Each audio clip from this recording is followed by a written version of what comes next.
ಹೇ friends, last ವಿಡಿಯೋದಲ್ಲಿ up to 6 ನೋಡಿದ್ವಿ, unit 6. Okay, unit 7 ನಾವು ಸ್ಕಿಪ್ ಮಾಡ್ತಾ ಇದ್ದೀವಿ. ಓಕೆ, ಅಲ್ಲಿ ಯಾವುದೇ ಇಂಪಾರ್ಟೆಂಟ್ಸ್ ಇಲ್ಲದೆ ಇರೋದ್ರಿಂದ ಯೂನಿಟ್ 7 ಮಾಡ್ತೀವಿ. ಮೇ ಬಿ ಅದು ರಿಪೀಟ್ ಆಗಿದೆ ಕೂಡ ನೆಕ್ಸ್ಟ್ ಯೂನಿಟಲ್ಲಿ.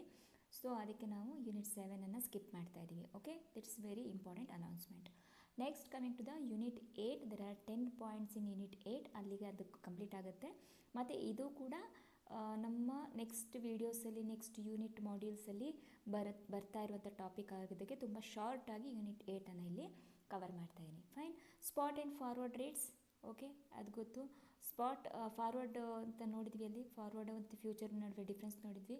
ಸ್ಪಾಟ್ ಟ್ರಾನ್ಸಾಕ್ಷನ್ಸ್ ಅಂದರೆ buy one currency by paying another currency. Okay, ಒಂದು ಕರೆನ್ಸಿನ ಬೈ ಮಾಡಿದ್ದು ಮತ್ತೊಂದು ಕರೆನ್ಸಿನ ಬೈ ಮಾಡೋದು. Factors determining spot exchange rates. Spot exchange rates ಹೇಗೆ determine? Factors determining spot exchange rates ಅಂತಂದರೆ balance of payments, okay, inflation, interest rates, money supply, national income of the residents, okay, then capital movement, then political factors. So these are all the factors determining the spot and exchange rates. Balance of payments, inflation, interest rates, money supply, national income of the residents, capital movement and political factors. Balance of payments ಅಂದರೆ demand and supply of the currency. Interest rates ಅಲ್ಲಿ if interest rate increases attract the foreign investment. Money supply ಅಲ್ಲಿ if the more demand, more spending, less value of the currency. National income of the residents ಅಂತ ಅಂದಾಗ increase the production, investment ಜಾಸ್ತಿ ಆಗುತ್ತೆ, consumption ಜಾಸ್ತಿ ಆಗುತ್ತೆ. So then capital movement ಅಂದರೆ external borrowings and assistance. Political factors ಅಂದರೆ stability ಹಿಡಿದು leadership changes ಆಗೋದು ಕೂಡ ಸ್ಪಾಟ್ ಎಕ್ಸ್ಚೇಂಜ್ ರೇಟ್ಸ್ ಮೇಲೆ ಅಫೆಕ್ಟ್ ಆಗುತ್ತೆ. So this completes the module 2, right? 1 and 2, module 1 and 2 complete ಆದಂಗಾಯಿತು. ಇದರೊಳಗೆ ನೆಕ್ಸ್ಟು 8ಅಲ್ಲಿ ಕೂಡ ಪ್ರಾಬ್ಲಮ್ಸ್ ಕೇಳ್ತಾರೆ. ಯೂನಿಟ್ 8ಅಲ್ಲಿ ವೆರಿ ಇಂಪಾರ್ಟೆಂಟ್ ಆರ್ ಪ್ರಾಬ್ಲಮ್ಸ್. ಇದರಲ್ಲಿ ಥಿಯರಿಗಿಂತ ಜಾಸ್ತಿ ಪ್ರಾಬ್ಲಮ್ಸ್ ಕೇಳ್ತಾರೆ. ಆ್ಯಂಡ್ ಅದರದ್ದೇ ಸಪ್ರೇಟಾಗಿ ವೀಡಿಯೋ ಮಾಡೋಣ ಅಂದ್ಕೊಂಡಿದ್ದೀನಿ. ಪ್ರಾಬ್ಲಮ್ಸ್ದೇ ಸಪ್ರೇಟಾಗಿ ವೀಡಿಯೋ, ಸೊ ದ್ಯಾಟ್ ಎಕ್ಸಾಮ್ ಟೈಮಲ್ಲಿ ನಮಗೆ ರಿಪೀಟ್ ಮಾಡೋಕ್ಕೆ ಈಸಿ ಆಗುತ್ತೆ. ಓಕೆ, ಸೊ ಆಮೇಲೆ ನೆಕ್ಸ್ಟು ಯೂನಿಟ್ 9 ಅಂದರೆ ಮಾಡ್ಯೂಲ್ 3 ಏನಿದೆ ಅದರೊಳಗೆ 4ರಿಂದ 5 ಯೂನಿಟ್ ಸೇರಿಬಿಟ್ಟು 1 ಯೂನಿಟ್ ಆಗಿದೆ. 1 ಯೂನಿಟಲ್ಲೇ ಅದನ್ನು ಕಂಪೈಲ್ ಮಾಡೋಕ್ಕೆ ಸಾಧ್ಯ ಆಗಿರೋದ್ರಿಂದ ನಾನು 9, ಓಕೆ, ನೀವು ಬೇಕಾದ್ರೆ ನೋಟ್ ಮಾಡ್ಕೊಳ್ಳಿ. Fine. 9, unit number 9 plus unit number 13 plus unit number 14 plus unit number 20. Okay, so all units combine ಮಾಡಿದ್ರೆ ಎಲ್ಲದೂ ಇರುವಂಥದ್ದು transaction, translation and economic exposure ಮೇಲೆ. ಓಕೆ, ಅದಕ್ಕೋಸ್ಕರ ಇದು 4ಅನ್ನು ನಾನು ಮತ್ತೊಂದು ವಿಡಿಯೋದಲ್ಲಿ ಕಂಬೈಂಡಾಗಿ ತೊಗೊತೀನಿ. 9, 13, 14 ಆ್ಯಂಡ್ 20. ಓಕೆ, ಸಮ್ಹೌ ನಾನು ಎಲ್ಲ ಮಾಡ್ಯೂಲ್ಸ್, ಎಲ್ಲ ಯೂನಿಟ್ಸನ್ನು ನಿಮ್ಗೆ ಕಂಪ್ಲೀಟ್ ಮಾಡಿಕೊಡ್ತೀನಿ. ಬಟ್ ನೀವು ಮಧ್ಯ ಕನ್ಫ್ಯೂಸ್ ಹಾಕ್ಕೊಂಡು ಆ ಮಾಡ್ಯೂಲ್ ಸಿಕ್ಕಿಲ್ಲ, ಈ ಮಾಡ್ಯೂಲ್ ಸಿಕ್ಕಿಲ್ಲ, ಯೂನಿಟ್ ಸಿಕ್ಕಿಲ್ಲ ಅಂತ ಅಂದ್ಕೊಂಡು ನೀವು ಓದೋದಕ್ಕೆ ಡಿಸ್ಟರ್ಬ್ ಮಾಡ್ಕೊಳ್ಳೋ ಅವಶ್ಯಕತೆ ಇಲ್ಲ. ಎಲ್ಲದನ್ನು ನಾನು ಕವರ್ ಮಾಡಿರ್ತೀನಿ. ಓಕೆ, ಯಾವುದು ಇಂಪಾರ್ಟೆಂಟ್ ಇದೆ ಅಥವಾ ಯಾವುದನ್ನು ಕಂಬೈನ್ ಮಾಡ್ಬೋದು ಅಂತ ನೋಡಿಕೊಂಡು ನೆಕ್ಸ್ಟ್ ವೀಡಿಯೋದಲ್ಲಿ ನಾನೇನು ಮಾಡ್ತೀನಿ, ಈ 9, 13, 14, 20ಅನ್ನು ತೊಗೊತೀನಿ. ರೈಟ್? ಸೊ ಇವಾಗ ಏನು ಮಾಡೋಣ, ಯೂನಿಟ್ ನಂಬರ್ 10ಗೆ ಹೋಗೋಣ ಡೈರೆಕ್ಟಾಗಿ. Fine. Unit number 10. Unit number 10 States about the exchange rates. Exchange rates ಬಗ್ಗೆ ಇರುವಂಥದ್ದು unit number 10. Foreign exchange rate ಅಥವಾ FX ರೇಟ್ ಅಥವಾ ಫಾರೆಕ್ಸ್ ರೇಟ್ ಅಂತ ಹೇಳ್ತೀವಿ. This is rate between 2 currencies are the rates at which they are exchange R sold against each other. ಅದನ್ನು ನಾವು foreign exchange rate ಅಂತ ಹೇಳ್ತೀವಿ. Kinds of exchange rate system: fixed exchange rate system, floating forex rate and managed floating system. Okay, ಈ 3 ಥರ, fixed, floating ಮತ್ತು managed floating ಅಂತ 3 ಥರ foreign exchange rates ಇರುತ್ತೆ. Kinds of foreign exchange system.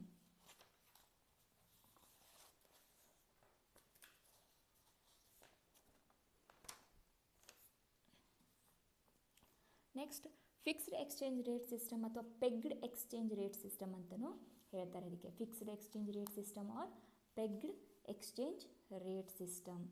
Fixed by the government. ಇದೇನಾಗಿರುತ್ತೆ, it's fixed by the government. It is to ensure that stability in the foreign trade and capital movement. ಇದೇನಕ್ಕೆ ಮಾಡ್ತಾರೆ fixed exchange rate?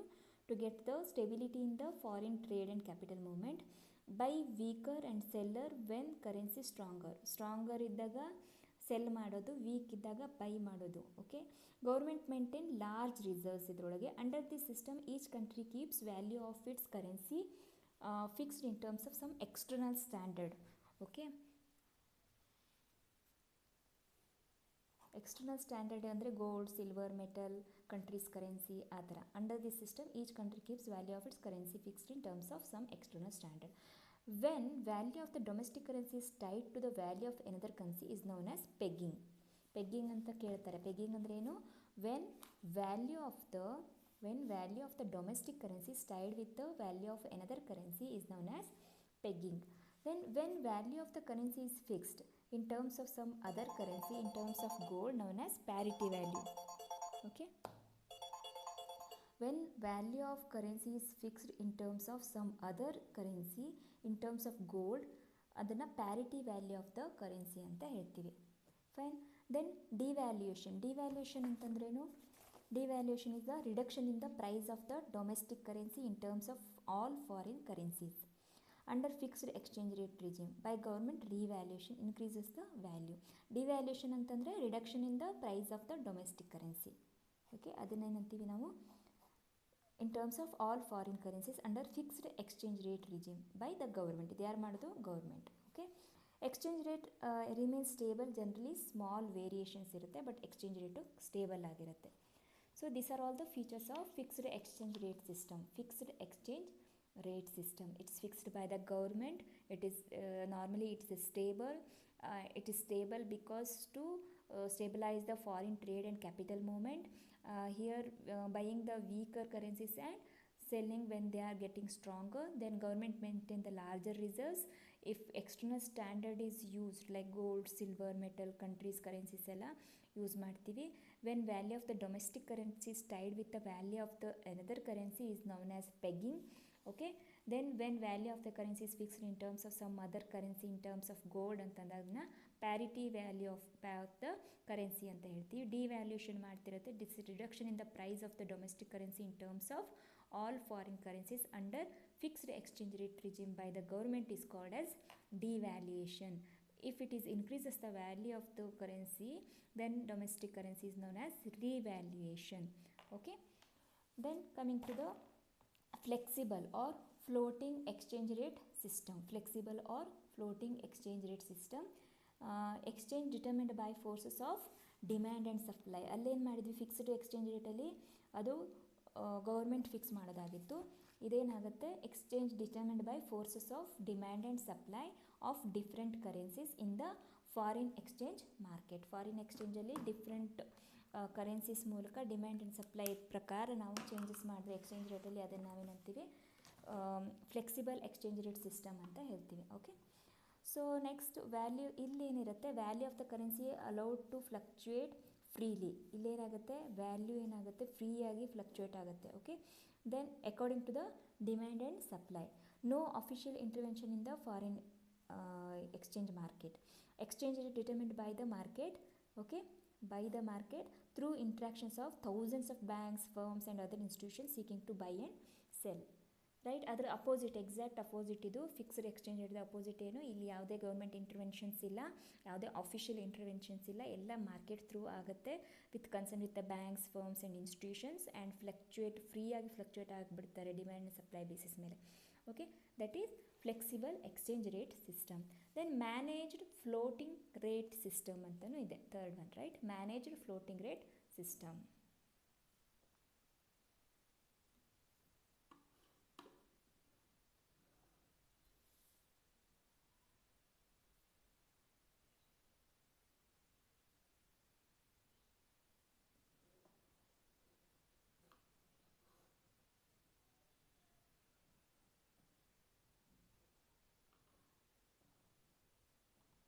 Okay, hope it's visible clearly now.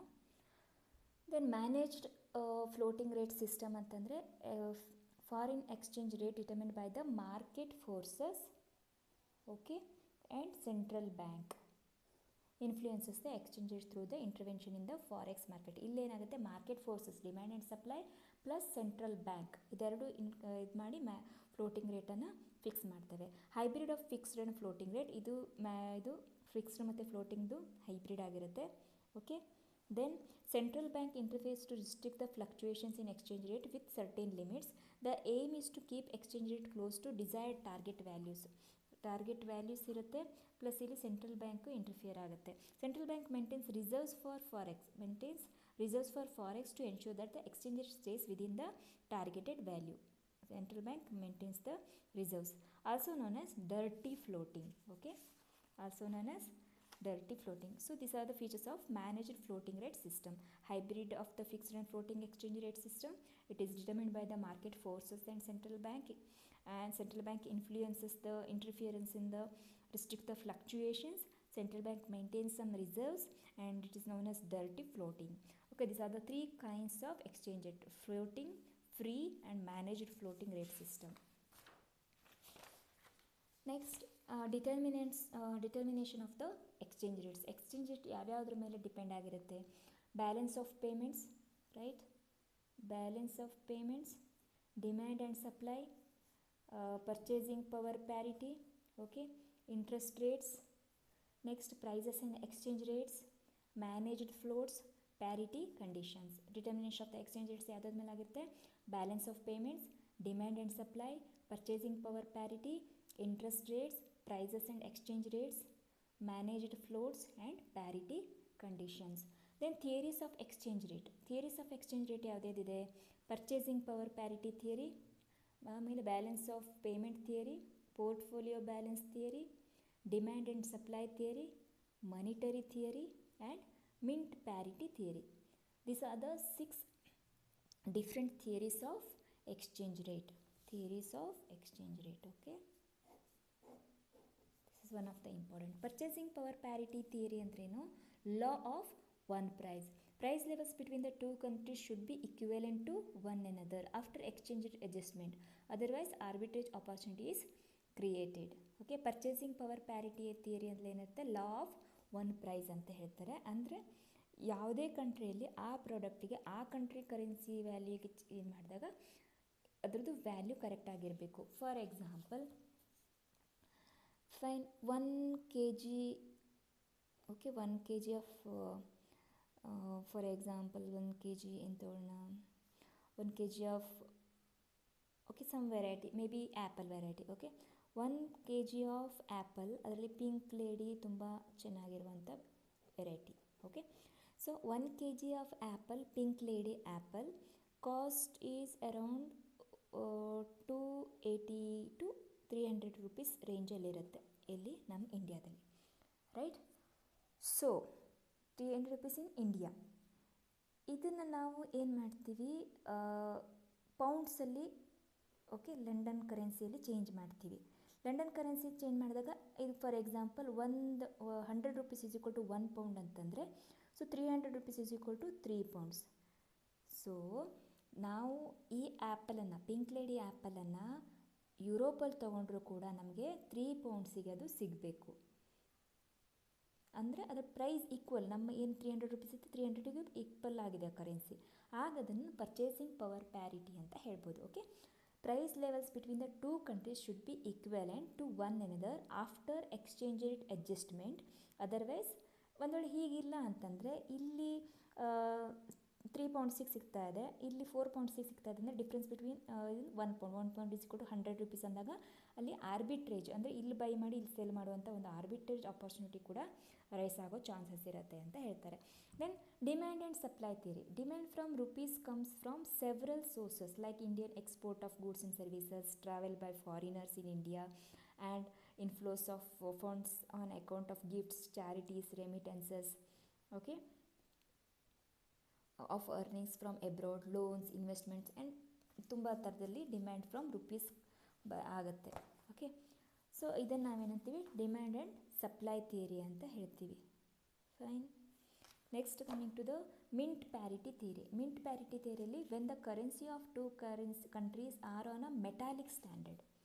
Metallic standard ಅಂದರೆ gold and silver, Okay, the rate of the exchange between them is determined on the basis of parity of mint ratios between the currencies of the two countries. ಆವಾಗ ಏನಂತೀವಿ ನಾವು ಅದನ್ನು mint parity theory ಅಂತ ಹೇಳ್ತೀವಿ. The theory explaining exchange rate between two countries which are on the same standard is known as mint parity theory. ಅದು ಆ theory explaining exchange rate between the countries which are on the same standard, ಎರಡು countries ಕೂಡ ಒಂದೇ ಸ್ಟ್ಯಾಂಡರ್ಡಲ್ಲಿ ಇದ್ದಾಗ ಅವು ಎರಡು metallic ಸ್ಟ್ಯಾಂಡರ್ಡನ್ನು use ಮಾಡಿದಾಗ ಅದನ್ನು ನಾವು ಮಿಂಟ್ ಪ್ಯಾರಿಟಿ ಥಿಯರಿ ಅಂತ ಹೇಳ್ತೀವಿ. ಓಕೆ, ಮನಿಟರಿ ಥಿಯರಿ ಅಂತಂದರೆ purchasing power parity theory holds good here. Increase in the price level, okay, increase in the price level depreciation of the countries currency ಆಗುತ್ತೆ. Price level ಜಾಸ್ತಿ ಆದಾಗೆ depreciation of the countries currency ಆಗುತ್ತೆ. Increasing the real ಏನು GNP ಇರುತ್ತೆ, gross national product, that is going to increase the real money ಡಿಮ್ಯಾಂಡನ್ನು increase ಮಾಡುತ್ತೆ. Demand increase ಆದಾಗ ಏನಾಗುತ್ತೆ, less money for the purchasing goods and bonds. ಆವಾಗ ಏನಾಗುತ್ತೆ, price level decreases because of the constant supply ಇರುತ್ತೆ. Okay, but buy ಮಾಡೋಕ್ಕೆ ಜನರ ಹತ್ರ ದುಡ್ಡಿರಲ್ಲ, ರೈಟ್? ಆವಾಗ ಏನಾಗುತ್ತೆ, ಪ್ರೈಸ್ ಡ್ರಾಪ್ ಆಗುತ್ತೆ. ಪ್ರೈಸ್ ಡ್ರಾಪ್ ಆದಾಗ ಡಿಮ್ಯಾಂಡ್ ಡ್ರಾಪ್ ಆಗುತ್ತೆ. ಡಿಮ್ಯಾಂಡ್ ಡ್ರಾಪ್ ಆದಾಗ ಬಾಂಡ್ ಪ್ರೈಸಸ್ಸು ಡ್ರಾಪ್ ಆಗುತ್ತೆ. ಬಾಂಡ್ ಪ್ರೈಸ್ ಡ್ರಾಪ್ ಆದಾಗ ನಾಮಿನಲ್ ಇಂಟ್ರೆಸ್ಟ್ ರೇಟ್ ಏನಾಗುತ್ತೆ, ಅದು ಜಾಸ್ತಿ ಆಗುತ್ತೆ. Okay, this is the monetary theory. Then portfolio balance theory ಅಂತೀವಿ. Portfolio balance theory is the financial assets, foreign and domestic bonds, real income, interest rates, risk, price level and wealth ಅನ್ನೆಲ್ಲ ಇದರಲ್ಲಿ consider ಮಾಡ್ತಾರೆ. ಅದರಲ್ಲಿ financial assets, foreign domestic bonds, real income, interest rates, risk, price level and wealth portfolio balance ಥಿಯರಿಯಲ್ಲಿ. Fine. So next coming to the unit 11. ಇಲ್ಲಿ unit 10 ಮುಗೀತು. Okay, exchange ರೇಟ್ಸ್ದು topic ಮುಗೀತು. Next coming to the unit 11, interest rate parity. Interest rate parity theory regarding the relationship between the spot exchange rate and expected spot rate or forward exchange rate of the two currencies based on the interest rates. ಇಲ್ಲಿ spot exchange rate ಇರ್ಬೋದು, ಅಥವಾ expected spot rate ಇರ್ಬೋದು, ಅಥವಾ forward exchange rate ಇರ್ಬೋದು. ಇದೆಲ್ಲದರ ನಡುವೆ ರಿಲೇಷನ್ಶಿಪ್ಪನ್ನು build ಮಾಡೋದಕ್ಕೆ ನಾವೇನಂತೀವಿ, ಇಂಟ್ರೆಸ್ಟ್ ರೇಟ್ ಪ್ಯಾರಿಟಿ ಥಿಯರಿ ಅಂತ ಹೇಳ್ತೀವಿ. Okay, then kinds of interest rate parity theory ಅಂತಂದರೆ ಕವರ್ಡ್ IRP, ಅನ್ಕವರ್ಡ್ IRP ಅಂತ ಹೇಳ್ತೀವಿ. Covered interest rate parity, uncovered interest rate parity. ಇದರಲ್ಲೂ ಪರ್ಚೇಸಿಂಗ್ ಪವರ್ ಪ್ಯಾರಿಟಿ ಥಿಯರಿ ಬರುತ್ತೆ. ಟೈಪ್ಸ್ ಆಫ್ PPP ಬರುತ್ತೆ, advantages ಎಲ್ಲ ಬರುತ್ತೆ. ಸೊ ಅದನ್ನೇ ನಾನು ನಿಮ್ಗೆ ಹೇಳಿದ್ದು, ಇಲ್ಲಿ ರಿಪಿಟೇಷನ್ಸ್ ತುಂಬ ಇದೆ ಈ ಒಂದು ಇಂಟರ್ನ್ಯಾಷನಲ್ ಫಿನಾನ್ಷಿಯಲ್ ಮ್ಯಾನೇಜ್ಮೆಂಟಲ್ಲಿ ಕೋರ್ಸಲ್ಲಿ ರಿಪಿಟೇಷನ್ ತುಂಬ ಇದೆ. ಸೊ ಸ್ವಲ್ಪ ಟೆಕ್ನಿಕ್ಸ್ ಯೂಸ್ ಮಾಡಿದ್ರೆ ಸ್ವಲ್ಪ ಕಡಿಮೆ ಓದಿ ಜಾಸ್ತಿ ಸ್ಕೋರ್ ಮಾಡುವಂಥ ಒಂದು ಸಬ್ಜೆಕ್ಟ್ ಅಂತ ನನಗನ್ಸುತ್ತೆ, ರೈಟ್? ಇಂಟ್ರೆಸ್ಟ್ ರೇಟ್ ಪ್ಯಾರಿಟಿಯಲ್ಲಿ ಕವರ್ಡ್ IRP ಅಂತಂದರೆ state in which no arbitrage is satisfied. ಇಲ್ಲಿ ಆರ್ಬಿಟ್ರೇಜ್ಗೆ ಯಾವುದೇ ಆಪ್ಷನ್ ಇರಲ್ಲ, with the use of the forward contract. In covered interest rate parity, investors would be indifferent as to whether to invest in their home country or foreign country's interest rate, since the forward exchange rate is holding the currencies in equilibrium. This concept is part of the forward exchange rate determination. This concept is part of the forward exchange determination. ಇದರೊಳಗೆ ಏನಿರುತ್ತೆ ಅಂದರೆ, ಎರಡೂ ಕಂಟ್ರಿಯಲ್ಲೂ similar interest rate ಇರುತ್ತೆ, ಅಥವಾ currency equilibrium ಆಗ್ತಾ ಇರುತ್ತೆ due to the forward exchange rate. ಆವಾಗ ಅವ್ರಿಗೆ ಕನ್ಫ್ಯೂಷನ್ ಆಗುತ್ತೆ, ಯಾರಿಗೆ, ಇನ್ವೆಸ್ಟರ್ಸ್ಗೆ. ನಾವು ಯಾವ ಕಂಟ್ರಿಲಿ ಮಾಡ್ಬೋದು, ಎರಡೂ ಕಂಟ್ರಿ ಸೇಮ್ ಬರ್ತಾ ಇರಬೇಕಾದ್ರೆ ಎಲ್ಲಿ ಮಾಡೋದು ಅನ್ನೋದು ಒಂದು ಕನ್ಫ್ಯೂಷನ್ ಆಗುತ್ತೆ, ರೈಟ್?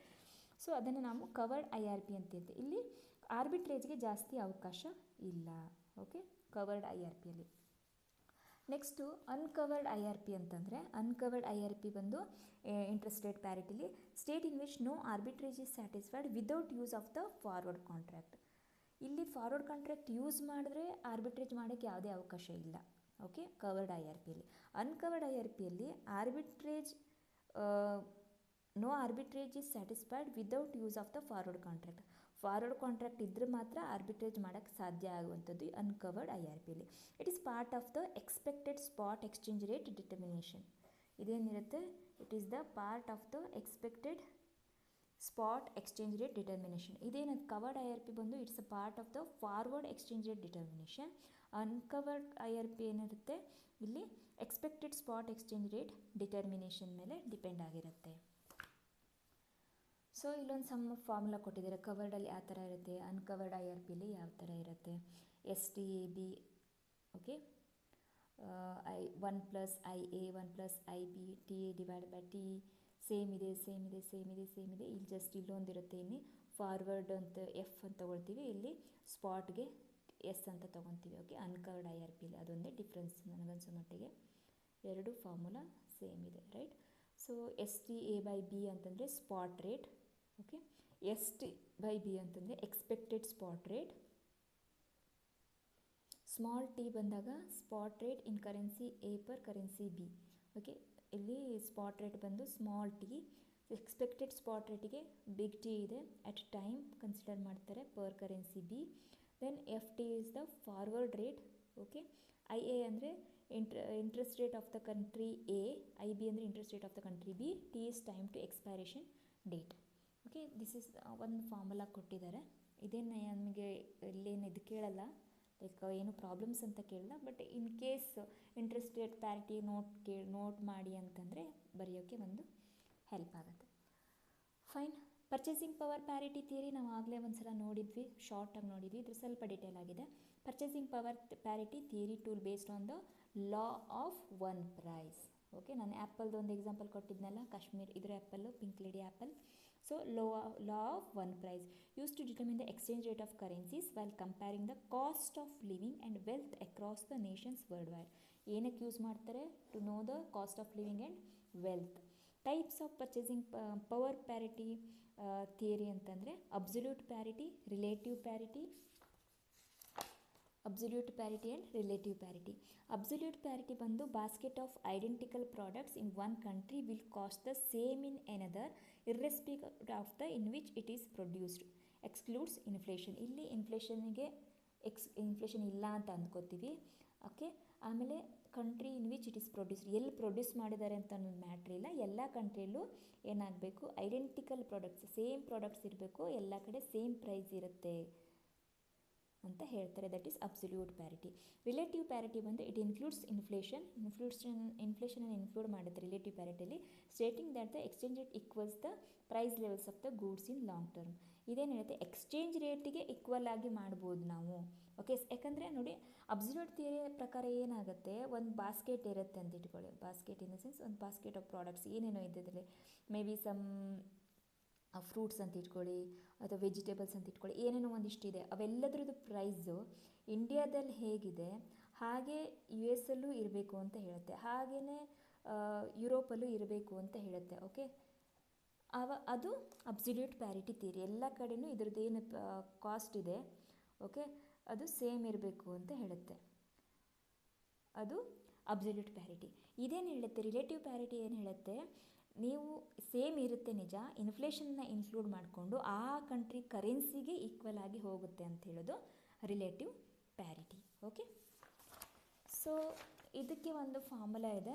ಫಾರ್ಮುಲಾ ಬಂದು S is equal to P1 by P2. S is the purchasing power parity exchange rate of the currency A upon currency B. P1 is equal to cost of the basket of the product in one country A, and P2 is the cost of the basket of the product 2 in the country B. Okay, country ಎದಲ್ಲಿ ಮತ್ತು country ಬಿದಲ್ಲಿ ಎರಡರದ್ದು ಕಾಸ್ಟನ್ನು divide ಮಾಡಿದ್ರೆ ನಮಗೆ purchasing power parity ಸಿಗುತ್ತೆ. Then advantage the purchasing power parity theory. ಏನೇನು advantages ಅಂತಂದರೆ, if advantages of purchasing power parity ಅಂತಂದರೆ, if goods and services don't cost the same in two countries, one currency gets undervalued more than the other. Okay, ಅಂದರೆ ಎರಡು goods and services ಎರಡೂ ಒಂದೇ ಥರ cost ಕೊಟ್ಟಿಲ್ಲ ಅಂತಂದರೆ ಆವಾಗ ಏನಾಗುತ್ತೆ, ಒಂದು ಕರೆನ್ಸಿ ಏನಾಗುತ್ತೆ, ಅಂಡರ್ ವ್ಯಾಲ್ಯೂಡ್ ಆಗುತ್ತೆ. Okay, it helps determine market distortions arising out of government and inflation in the country. ಏನೇನು ಡಿಟರ್ಮಿನ್ ಮಾಡೋಕ್ಕೆ ಹೆಲ್ಪ್ ಮಾಡುತ್ತೆ, ಮಾರ್ಕೆಟ್ ಡಿಸ್ಟಾರ್ಷನ್ಸ್ ಇರ್ಬೋದು ಅಥವಾ ಇನ್ಫ್ಲೇಷನ್ ಇರ್ಬೋದು, ಹೇಗೆ ಆಗಿದೆ ಆ ಕಂಟ್ರಿಯಲ್ಲಿ ಅನ್ನೋದನ್ನು ತೋರಿಸುತ್ತೆ. Best method to gauge the trade imbalances ಏನಾದ್ರು ಆದರೆ ಕೂಡ ಗೊತ್ತಾಗುತ್ತೆ between two countries. Okay, PPP differences the difference in quality of life. Quality of life ಹೇಗಿದೆ, ಆ ಕಂಟ್ರಿದು ವೆಲ್ತ್ ಹೇಗಿದೆ, ಓಕೆ, ಟ್ರೇಡನ್ನು ಬ್ಯಾಲೆನ್ಸ್ ಮಾಡೋಕ್ಕೆ ಹೆಲ್ಪ್ ಮಾಡುತ್ತೆ. ಓಕೆ, ದೆನ್ ರಿಮೈನ್ ಸ್ಟೇಬಲ್, ತುಂಬ ವರ್ಷಗಳ ತನಕ ಸ್ಟೇಬಲ್ ಆಗಿರುತ್ತೆ. Best for overall nations economic ಹೆಲ್ತ್ಗೆ ಬೆಸ್ಟ್ ಆಗಿರುತ್ತೆ. Okay, also considers the non traded goods across the nation. These are all the advantages of the PPP. Okay, goods and supply ಏನಾಗಿರುತ್ತೆ, cost same ಆಗಿರಲ್ಲ. So ಒಂದು currency under valued ಆಗಿರೋದು ಗೊತ್ತಾಗುತ್ತೆ.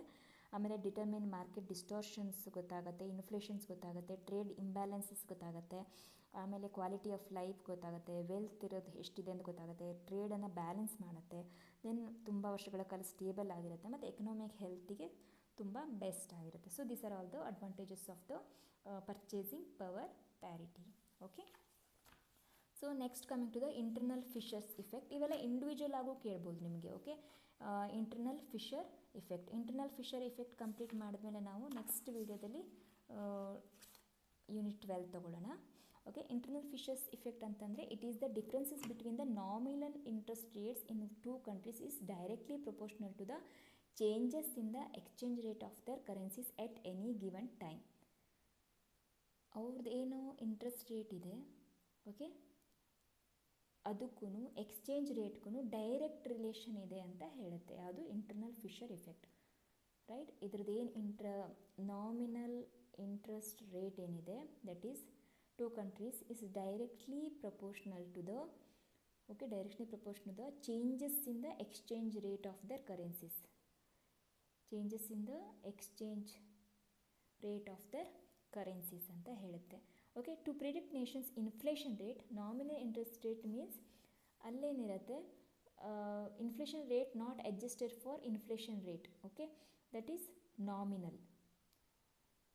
ಇಲ್ಲಿ confusion ಮಾಡ್ಕೋಬೇಡಿ, right. ಇಲ್ಲಿ ಕೊಟ್ಟಿದ್ದಾನೆ ಫಾರ್ಮುಲಾ. ರಿಯಲ್ ಇನ್ಫ್ಲೇಷನ್ ರೇಟ್ ಅಂತಂದರೆ nominal inflation rate plus inflation rate. Okay, nominal interest rate plus inflation rate ಬಂದಾಗ ರಿಯಲ್ ಇಂಟ್ರೆಸ್ಟ್ ರೇಟ್ ಸಿಗುತ್ತೆ. ಅಥವಾ ನಾಮಿನಲ್ ಇಂಟ್ರೆಸ್ಟ್ ರೇಟ್ ಅಂತ ಅಂದಾಗ that is equal to real interest rate minus inflation rate ಬಂದರೆ ನಮಗೆ nominal interest rate ಸಿಗುತ್ತೆ. So ಇವರೇನು ಹೇಳ್ತಾರೆ, ಇಲ್ಲಿ ಇನ್ಫ್ಲೇಷನ್ ರೇಟನ್ನು ಕನ್ಸಿಡರ್ ಮಾಡಿದಾಗ nominal interest rate is directly proportional to the ಯಾವುದು changes in the currency. Okay, exchange rate currencies. ಅದನ್ನೇ ಇಲ್ಲಿ ಫಾರ್ಮುಲಾ ಕೊಟ್ಟಿದ್ದಾರೆ. Nominal is equal to real interest ರೇಟ್ದು nominal is equal to 1 plus RR real into 1 plus inflation rate. Okay, then advantages of internal Fisher effect ಅಂತಂದರೆ determine an investments real rate of return as an indicator to predict the future inflation predict ಮಾಡೋಕ್ಕೆ ಮತ್ತು rate of return real ಆಗಿ ಎಷ್ಟಿದೆ ಅನ್ನೋದು find ಮಾಡೋಕ್ಕೆ internal Fisher's act help ಮಾಡುತ್ತೆ. Then disadvantages of the internal Fisher's act that assumes the capital has a free flow. Okay, and nominal can't be rate of return can't be considered the most accurate indicator of exchange rates. ಇದನ್ನು ನಾವು consider ಮಾಡೋಕ್ಕಾಗಲ್ಲ, most accurate ಅಂತ can't be considered ಅಂತ ಹೇಳ್ತಾರೆ. Then lack of accuracy ಇರ್ಬೋದು. Capital has a free flow ಅನ್ನೋದನ್ನು assume ಮಾಡುತ್ತೆ, but free flow ಆಗಲ್ಲ. So this are the internal Fisher ಫ್ಯಾಕ್ಟರ್ಸ್ದು advantages and disadvantages. Okay, this completes unit 10 and 11. Next ವಿಡಿಯೋದಲ್ಲಿ will go for unit 12. Fine, thank you. ಎಲ್ಲ ಪ್ರಾಬ್ಲಮ್ಸನ್ನು solve ಮಾಡಿ ಎಕ್ಸಾಮ್ಸಲ್ಲಿ ಬಂದಿರೋದು ನನಗೂ ಸಿಕ್ಕಿದ್ರೆ ನಾನು ಪಿಕ್ಸನ್ನು ಕಳಿಸ್ತೀನಿ. ಸೊ ದ್ಯಾಟ್ ನೀವು ಫ್ರೀ ಇದ್ದಾಗ ಪ್ರಾಬ್ಲಮ್ಸನ್ನು ಸಾಲ್ವ್ ಮಾಡಿ ಕಳಿಸ್ಕೊಡಿ ಟೆಲಿಗ್ರಾಮಲ್ಲಿ. We learn together. Okay, then all the best. ಮಂಡೆಯಿಂದನೇ ಎಕ್ಸಾಮ್ ಸ್ಟಾರ್ಟ್ ಆಗ್ತಾಯಿದೆ. ಸೊ ತುಂಬ ಟೈಮ್ ಇಲ್ಲ, ಆದಷ್ಟು ಬೇಗ ಕವರ್ ಮಾಡ್ಕೊಳ್ಳಿ. ಇನ್ನು 2 days ಅಷ್ಟೇ ಇರೋದು, ಸ್ಯಾಟರ್ಡೆ ಸಂಡೇ. 2 ದಿನದಲ್ಲಿ ನೀವು ಕವರ್ ಮಾಡ್ಕೋಬೇಕಾಗತ್ತೆ. ಓಕೆ, ಸೊ ನಂದು ವಿಡಿಯೋ ಬಂದು ಒಂದೊಂದು ಸಬ್ಜೆಕ್ಟ್ ಅರೌಂಡ್ 3 hours ಬಂದಿದೆ ಒಂದೊಂದು ಸಬ್ಜೆಕ್ಟ್ಗೆ.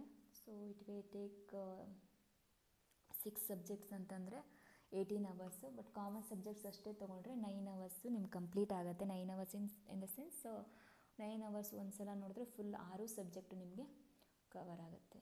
ಓಕೆ, 9 hours ಅಲ್ಲ, ಸಾರಿ, 3 subjects ಕವರ್ ಆಗುತ್ತೆ 9 hours ನೋಡಿದ್ರೆ. Fine. So all the best friends.